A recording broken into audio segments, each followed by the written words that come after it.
ತಿಳಿಸಿದಂತೆ ಬೈಲಹೊಂಗಲ ನಗರದಲ್ಲಿ ಕೆಲವು ಮದ್ಯದ ಅಂಗಡಿಗಳು ಸರ್ಕಾರದ ನಿಯಮಗಳನ್ನು ಪಾಲಿಸದೆ ಮುಂಜಾನೆ 5:30ರಿಂದ 6 ಗಂಟೆಗೆ ಮದ್ಯದ ಅಂಗಡಿಗಳನ್ನು ತೆರೆಯುತ್ತಿದ್ದು, ಇದರಿಂದ ಕೂಲಿ ಕಾರ್ಮಿಕರು ಕೆಲಸಕ್ಕೆ ಹೋಗುವ ವೇಳೆಗೆ ಮದ್ಯ ಸೇವಿಸಿ ಕೆಲಸಕ್ಕೆ ಹೋಗುತ್ತಿದ್ದು, ಕೆಲಸದ ಸಮಯದಲ್ಲಿ ಮದ್ಯ ಸೇವಿಸಿ ಕೆಲಸ ಮಾಡುವುದರಿಂದ ಅನೇಕ ದುರ್ಘಟನೆಗಳು ಸಂಭವಿಸುತ್ತಿದ್ದು, ಶಾಲಾ ಕಾಲೇಜಿಗೆ ಹೋಗುವ ಮಕ್ಕಳಿಗೂ ತೊಂದರೆಯಾಗುತ್ತದೆ. ಆದ್ದರಿಂದ ಶೀಘ್ರವೇ ನಿಯಮ ಬಾಹಿರ ತೆರೆಯುವ ಮದ್ಯದ ಅಂಗಡಿಗಳ ಮೇಲೆ ಸೂಕ್ತ ಕ್ರಮ ಕೈಗೊಳ್ಳಬೇಕೆಂದು ವಿನಂತಿಸಿಕೊಳ್ಳುತ್ತೇವೆ. ದೇಶದಲ್ಲಿ ಬೇಕಾಬಿಟ್ಟಿಯಾಗಿ ಕಾನೂನು ಬಾಹಿರವಾಗಿ ಏನಪ್ಪ ಅಂದ್ರೆ ಅಲ್ಲಿಯೂ ಕೂಡ ಮದ್ಯವನ್ನು ಮನೆಗಳಲ್ಲೇ ಇಟ್ಟುಕೊಂಡು ಮಾರುವಂಥ ಕೆಲಸ ಆಗತ್ತೆ ಸರ್. ಆದ ಕಾರಣದಿಂದ ತಾವುಗಳು ಅದರ ಮೇಲೆ ಸೂಕ್ತವಾಗಿ ಕ್ರಮವನ್ನು ಕೈಗೊಂಡು ಎಲ್ಲ ಏನು ಕಾನೂನು ಬಾಹಿರವಾಗಿ ಮಾರತಾರಲ್ಲ ಅವ್ರ ಮೇಲೆ ಒಂದು ಕಾನೂನು ಕ್ರಮ ಜರುಗಿಸಿ ಅವ್ರ ಮೇಲೆ ಕೇಸ್ ದಾಖಲು ಮಾಡಿಸಿಕೊಂಡು ಎಲ್ಲ ಒಂದು ಅಲ್ಲಿ ಗ್ರಾಮೀಣ ಪ್ರದೇಶದ ಮಹಿಳೆಯರಿಗೆ ಆಗಲಿ ಸಾರ್ವಜನಿಕ ಸ್ವಲ್ಪ ನೆಮ್ಮದಿ ಜೀವನ ಮಾಡಿಕೊಳ್ಳೋಕೆ ಒಂದು ಅವಕಾಶ ಮಾಡಿಕೊಡ್ಬೇಕಂತೇಳಿ ನಮ್ಮಲ್ಲಿ ವಿನಂತಿಸಿಕೊಳ್ತಾ ಇದ್ದೀವಿ. ಎಲ್ಲರಿಗೂ ನಮಸ್ಕಾರ. ಇವತ್ತಿನ ಬಂದಂಥ ಮುಖ್ಯವಾದ ವಿಷಯ ಏನಂತಂದರೆ, ಈಗಾಗಲೇ ಸರ್ಕಾರ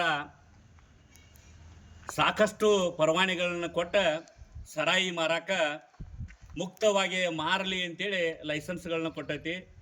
ಈ ಒಂದು ಉದ್ದೇಶ ಏನಂತಂದ್ರೆ, ಲೈಸೆನ್ಸ್ ಯಾರಿಗೆ ಕೊಟ್ಟೈತಿ, ಲೈಸೆನ್ಸ್ ಇದ್ದವರು ಸರಾಯಿ ಮಾರಲಿ, ನಮ್ದೇನು ಉದ್ದೇಶ ಇಲ್ಲ.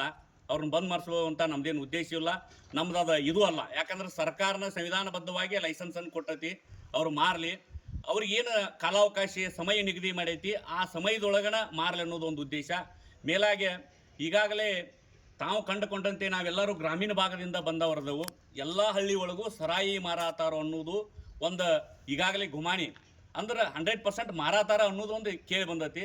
ಆದ್ದರಿಂದ ದಯವಿಟ್ಟು ಸಂಬಂಧಪಟ್ಟಂಥ ಅಬಕಾರಿ ನಿರೀಕ್ಷಕರು ಎಲ್ಲ ಯಾವ ಹಳ್ಳಿ ಒಳಗೆ ಸರಾಯಿ ಮಾರಾತಾರೋ ಅವ್ರಿಗೆ ಹೋಗಿ ಒಂದಿಟ್ಟು ಚುರುಕು ಮುಟ್ಸುವಂಥ ಕೆಲಸ ಮಾಡ್ರಿ ಅಂತೇಳಿ ತಮ್ಮಲ್ಲಿ ನಾವು ಸಂಘಟನೆ ಮೂಲಕ ಕೇಳ್ಕೊಳ್ತೇವೆ.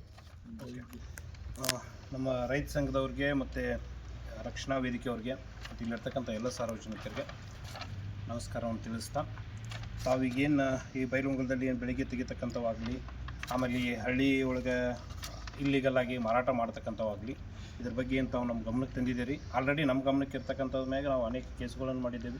ಈಗ ಒಂದು 2 ದಿನದ ಹಿಂದೆ ಒಂದೆರಡು ನಾವು ಕಳ್ಬಿಟ್ಟು ಕೇಸನ್ನು ಕೂಡ ಮಾಡಿದ್ದೇವೆ. ತಮ್ಮ ಸಹಕಾರ ನಮಗಿರಲಿ. ಯಾವುದೇ ಕಾರಣಕ್ಕೂ ಈಗೇನು ನೀವು ಬೆಳಗ್ಗೆ ತೆಗಿತಾರೆ ಅಂತ ಹೇಳಿದ್ರಲ್ಲ, ನಾಳೆ ಬೆಳಗ್ಗೆಯಿಂದನೇ ನಮ್ಮ ಕಾರ್ಯಾಚರಣೆ ಇರ್ತದೆ. ಯಾವ ಕಾರಣಕ್ಕೂ ಅಂದರೆ ಅತಿಯಾಗಿರ್ತಕ್ಕಂಥ ಇಲ್ಲಿಗಲಾಗಿ ಏನೋ ಮಾಡಿದರೂ ಕೂಡ ನಾವೇನು ಸಹಿಸ್ಕೊಂಡಿರ್ತಕ್ಕಂಥ ಪರಿಸ್ಥಿತಿ ಒಳಗೆ ಏನೇನಿಲ್ಲ. ನಮ್ಮ ಕಾನೂನು ಅಡಿಯೊಳಗೆ ಏನು ಕ್ರಮಗಳನ್ನು ತೆಗೆದುಕೊಳ್ಬೇಕು, ಅತ್ಯಂತ ಪ್ರಾಮಾಣಿಕವಾಗಿ ಅದನ್ನು ಕೆಲಸ ಕಾರ್ಯವನ್ನು ಮಾಡ್ತೀವಿ. ಇದರದ ರಿಸಲ್ಟ್ ತಮಗೆ ಗೊತ್ತಾಗ್ತದೆ ಅಂತೇಳಿ ಒಂದೆರಡು ಮಾತಿಲ್ಲಿ ನಾನು ಹೇಳಕ್ಕೆ ಬಯಸ್ತೇನೆ. ತಾವೇನು ಬಂದಿದ್ದೀರಿ ಇಲ್ಲಿಯವರೆಗೆ ತಮ್ಮ ಎಲ್ಲ ಕೆಲಸ ಕಾರ್ಯಗಳನ್ನು ಬದಿಗೊಟ್ಟು ಬಂದಿರಿ, ತಮಗೂ ಇದಾಗಲಿ. ತಾವು ಕೂಡ ಜನರಿಗೆ ಸ್ವಲ್ಪ ತಿಳುವಳಿಕೆಯನ್ನು ಮೂಡಿಸ್ತಕ್ಕಂಥದ್ದಾಗಲಿ, ಅಥವಾ ಏನಾದ್ರು ನಿಮ್ಗೆ ಕಂಡು ಬಂದರೆ ನನಗೊಂದು ಫೋನ್ ಮಾಡಿ ತಿಳಿಸ್ತಕ್ಕಂಥದ್ದನ್ನು ಮಾಡಿರಿ. ಯಾವ ಕಾರಣಕ್ಕೂ ಕಾನೂನು ಬಿಟ್ಟು ಮಾಡ್ತಕ್ಕಂಥದ್ದಕ್ಕೆ ನಾವು ಅವಕಾಶ ಕೊಡೋಂಗಿಲ್ಲ. ಹಂಗೇನಾರು ಕಂಡು ಬಂದರೆ ನೀವು ನಮಗೆ ತಿಳಿಸ್ತಕ್ಕಂಥ ಕೆಲಸ ಮಾಡಿರಿ, ನಾವು ಅದ್ರ ಮೇಲೆ ಕ್ರಮ ತಗೊಳ್ತೀವಿ. ಅವ್ರಿಗೆ ಮತ್ತು ಏನಿಲ್ಲ, ಈಗ ವೇದಿಕೆ ಅವ್ರಿಗೆ ಎಲ್ಲರಿಗೂ ಕೂಡ ಟೈಮಿಂಗ್ ಏನಿದೆ ಸರ್ ಮಾಡ್ತೀವಿ. ಅಂದರೆ ಡಿಫ್ರೆಂಟ್. ಈಗ 9 ಗಂಟೆ ಇರ್ತದೆ, 7 ಅದು 9 ಗಂಟೆ ಅದಾವೆ, ಇನ್ನು ಕೆಲವೊಂದಿಷ್ಟು 10 ಗಂಟೆ ಅದಾವೆ. ಅದಕ್ಕೆ ಅವು ಏನು ಯಾರ್ಯಾರಿಗೆ ಏನೇನು ಟೈಮಿಂಗ್ ಐತಲ್ಲ ನಾವು ಅವ್ರಿಗೆ ಹೇಳ್ತೀವಿ. ಅಲ್ಲಿ ಅಂಗಡಿಯಾಗ ಮಾರೋರು ಹೊರಗಡೆ ಬಂದು ಬೆಳಗಿನ ಸಪ್ಲೈ ಮಾಡ್ತಾರೆ. ಇಲ್ಲ ಅಂಥವೆಲ್ಲ ಅದೇ ಹೇಳಿದ್ವಿ. ಈಗ ಅದನ್ನ ಭಾಳ ಏನಾಳು ಒಳಗಾತಿ ಮತ್ತು ಕೆಲವೊಂದು ತಾದಲ್ಲಿ ನೋಡ್ಕೊಂಡ್ರಲ್ಲ, ನಾನು ಭಾಳ ವ್ಯವಹಾರ ನಡೆದೈತಿ. ಬೆಳಿಗ್ಗೆ ಅವರ 5:30 ಅವರ ಮಾರ್ತಿರ್ತಾರೆ. ಸರಿ, ಅಂಗಡಿ ಅವ್ರನ್ನ ಅಲ್ಲಿ ಸಪ್ಲೈಗಾರ ಅಂಗಡಿ ಕದ ತೆಗಿಲ್ಲ, ಅವಕಾಶ ಕೊಡೋದು ಬೇಡ. ಅದು 50 ರೂಪಾಯಿದಿಂದ 60 ರೂಪಾಯಿ, 60 ರೂಪಾಯಿದಿಂದ 80 ರೂಪಾಯಿ ಹಿಂಗೆ ಮಾರ್ತಾರೆ. ಮತ್ತೆ ಅದ್ರ ಬಗ್ಗೆ ಭಾಳ ವಿಚಾರಣೆ ಮಾಡಿ ಗಂಭೀರ ಆರೋಪ ಐತಿ. ಅದನ್ನ ಭಾಳ ತಿಳಿಯಿಂದ ಮಾಡ್ತಾರೆ. Okay okay. ಇನ್ನೊಂದು ಅದು ಅನ್ಲೀಗಲಿ ಲೈಸೆನ್ಸ್ ಸರ್, ಅದು ಇದೊಂದು ನೋಡ್ರಿ, ಅದು ಮತ್ತೆ ಪದೇ ಯಾವ್ದ್ರಿ ಸಾಧುನವ್ರ ಕಾಂಪ್ಲೆಕ್ಸ್ನಾಗ ಐತೆ.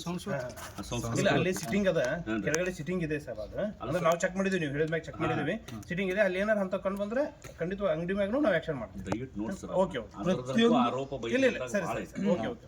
ಸರ್ ಯಾವುದನ್ನು ಬಿಡಂಗಿಲ್ಲ. ಅಲ್ಲಿ ಅಂಗಡಿಯಾಗ ಮಾರೋರು ಹೊರಗಡೆ ಬಂದು ಬೆಳಗಿನ ಸಪ್ಲೈ ಮಾಡ್ತಾರೆ. ಇಲ್ಲ ಅಂಥವೆಲ್ಲ ಅದೇ ಹೇಳಿದ್ವಿ. ಈಗ ಅದನ್ನ ಭಾಳ ಏನಾಳು ಒಳಗಾತಿ ಮತ್ತು ಕೆಲವೊಂದು ತಾದಲ್ಲಿ ನೋಡ್ಕೊಂಡ್ರಲ್ಲ, ನಾನು ಭಾಳ ವ್ಯವಹಾರ ನಡೆದೈತಿ. ಬೆಳಿಗ್ಗೆ ಅವರ 5:30 ಅವರ ಮಾರ್ತಿರ್ತಾರೆ. ಸರಿಯಾದ ಅಂಗಡಿ ಅವ್ರನ್ನ ಅಲ್ಲಿ ಸಪ್ಲೈಗಾರ ಅಂಗಡಿ ಕದಾತೀವಲ್ಲ ಇಲ್ಲ ಅಂಥವ್ರಿಗೆಲ್ಲ ಅವಕಾಶ ಕೊಡೋದು ಬೇಡ. ಅದು 50 ರೂಪಾಯಿಂದ 60 ರೂಪಾಯಿ 60 ರೂಪಾಯಿಂದ 80 ರೂಪಾಯಿ ಹಿಂಗೆ ಮಾರ್ತಾರೆ. ಮತ್ತೆ ಅದ್ರ ಬಗ್ಗೆ ಭಾಳ ವಿಚಾರಣೆ ಮಾಡಿ ಗಂಭೀರ ಆರೋಪ ಐತಿ, ಅದನ್ನ ಭಾಳ ತಿಳಿಯಿಂದ ಮಾಡ್ತಾರೆ. ಓಕೆ.